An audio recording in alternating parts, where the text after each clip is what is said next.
Hey everybody, welcome to Off Grid with Brad and Kelly.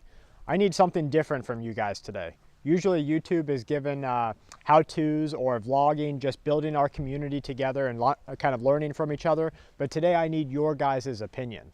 As you know, we moved from a county in Florida of 900,000 people down to one of just 9,000 here in the southern hills of the Appalachian Mountains. We moved into a tiny home and we are going completely off the grid on this adventure. But I've run into some hiccups. As you know from our recent videos, we put skirting, metal skirting, the same metal that's on the roof, down below the house. This skirting has kept the house warmer without a doubt. It's done great. I mean, it's been absolutely magnificent. But the problem is we're on clay soil, and that clay dirt holds on the moisture. And so the moisture is actually wicking up through the metal, and I'm watching it wick all the way to the base of the house. Now, I didn't put the metal directly onto the house. I have a border there, but still it's gonna make its way eventually into that border, and that's going to be future problems.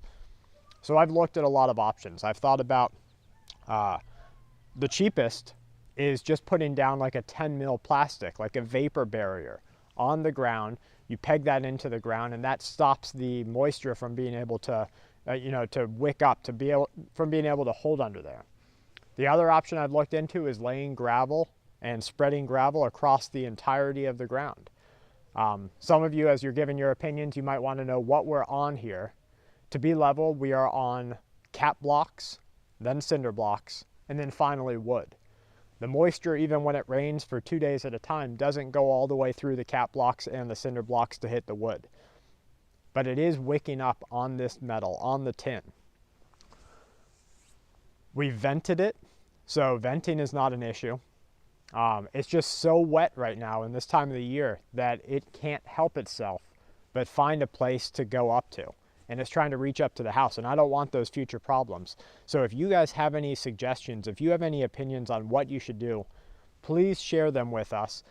Please also for other people who take on this adventure, so that they'll know and they won't kind of take this, go down the same route that we did and run into this potential problem. Because if you didn't notice it for months at a time, boy, you could be in a lot of trouble. So please let me know what your thoughts are. I could always dig out a trench underneath, and so that the metal doesn't actually touch the ground.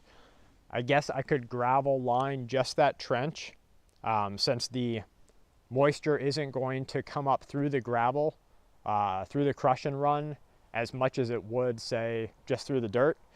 There are some things I can do there, but please let me know your guys' opinion. Let me know your thoughts. Maybe you've run into this before, and maybe you can help us out. As always, from Kelly and I to you and yours, stay safe and keep watch.